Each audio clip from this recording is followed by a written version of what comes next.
Friends అందరూ ఎలా ఉన్నారు? బాగున్నారని ఆశిస్తున్నాను. Welcome back to my channel.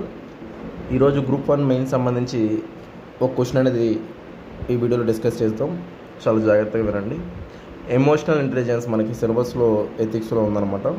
ఆ ఎమోషనల్ ఇంటెలిజెన్స్ గురించి థియరీస్ ఉన్నాయి, వాటి గురించి చూడండి. What is emotional intelligence and how it can be developed in people, how does it help an individual in taking ethical decisions. అంటే ఏంటంటే ఒక బ్యూరోక్రాట్ కానీ ఒక ఆఫీసర్ కానీ ఒక వర్క్ చేసేటప్పుడు ఎమోషనల్ ఇంటెలిజెన్స్ అంటే ఎలా వర్క్ అవుతుంది అతని అడ్మినిస్ట్రేషన్లో కానీ అతని గవర్నెన్స్ విషయంలో కానీ అనేది మనం చూడాలి. ఇక్కడ చూసుకున్నట్లయితే ఫస్ట్ అసలు ఎమోషనల్ ఇంటెలిజెన్స్ అంటే డెఫినేషన్ రాయాలి. అంటే ఏంటంటే ఒక ఇండివిజువల్ యొక్క ఎబిలిటీ అతను మేనేజ్ చేసుకునే విషయంలో కానీ కాంప్రహెండ్ కానీ అండ్ అతని ఎమోషన్స్ అర్థం చేసుకోవాలి. అంటే జస్ట్ రూల్స్ ప్రకారమే కాదు, కొన్నిసార్లు ఎమోషనల్స్ అర్థం చేసుకుంటూ ముందుకెళ్ళడం దాన్నే ఎమోషనల్ ఇంటెలిజెన్స్ అంటారు. ఎందుకంటే బెటర్గా ఉన్నారు అడ్మినిస్ట్రేషన్ సంబంధించి.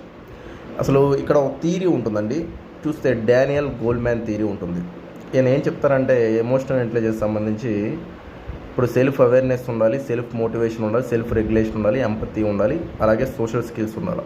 సెల్ఫ్ అవేర్నెస్ అంటే ఏంటంటే మనం ఏం చేస్తున్నాం తెలియాలి. అంటే ఇప్పుడు అరిస్టాటిల్ కూడా ఏం చెప్తారంటే self awareness is beginning of all wisdom అనేది అక్కడే స్టార్ట్ అవుతుందని.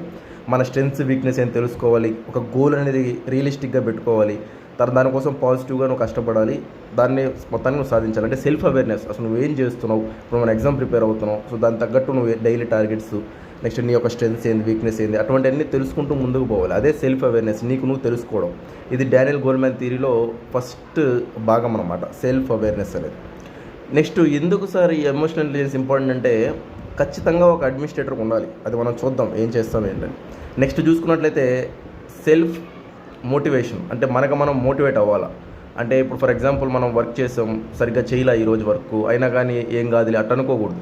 నువ్వు ప్రశ్నించుకోవాలా. అంటే నీ గోల్ కమిట్మెంట్ విషయంలో కానీ, నెక్స్ట్ నెవర్ సెడ్ యాటిట్యూడ్, తర్వాత ఒకరిని బ్లేమ్ చేయకూడదు. అంటే ఆ రీజన్స్ ఈ రీజన్స్ అని చెప్పేసి బ్లేమ్ చేయకూడదు, నువ్వు బ్లేమ్ చేసుకోవాలి. నెక్స్ట్ రెస్పాన్సిబిలిటీ తీసుకోవాలి, అదే సెల్ఫ్ మోటివేట్గా ఉండాలి నువ్వు. తర్వాత సెల్ఫ్ రెగ్యులేషన్ అంటే ఏంటంటే ఇప్పుడు ఫర్ ఎగ్జాంపుల్ మనం చూస్తే కోవిడ్-19లో ఒక డిఎం గారు ఏం చేస్తారంటే ఒక అతన్ని కొడతాడు రోడ్డు మీద కోవిడ్-19 విషయంలో. అప్పుడున్న టెన్షన్లో అది అంటే రెగ్యులేట్ చేసుకోవట్లేదు. నువ్వు ఆ టైంలో నువ్వు ఏ సీరియస్ యాక్షన్స్, అంటే కోవిడ్-19 సీరియసే, బట్ ఆ టైంలో కూడా రెగ్యులేషన్స్ చేసుకోగలగాలి. అదే ఎమోషనల్ ఇంటెలిజెన్స్ అనమాట. తర్వాత ఎంపతి ఉండాలి. అంటే ఇక్కడ చూసుకున్నట్లయితే ఇప్పుడు ఫర్ ఎగ్జాంపుల్ ఇక్కడ ఎగ్జాంపుల్ ఏంటంటే నేను రాసింది రాహుల్ కుమార్ డిఎం ఉంటారు. ఏం చేస్తారంటే ఫుడ్ చేసే వాళ్ళు వీడియోస్ అయితే కొంతమంది తినరు, వేరే క్యాస్ట్ అయితే తినరు, అలాగే వాళ్ళకి తిని దాన్ని చూపించారు అనమాట. అంటే ఎంపతి ఉండాలి నీకు ఏ వర్క్లో అయినా సరే. ఇవన్నీ ఇంపార్టెంట్.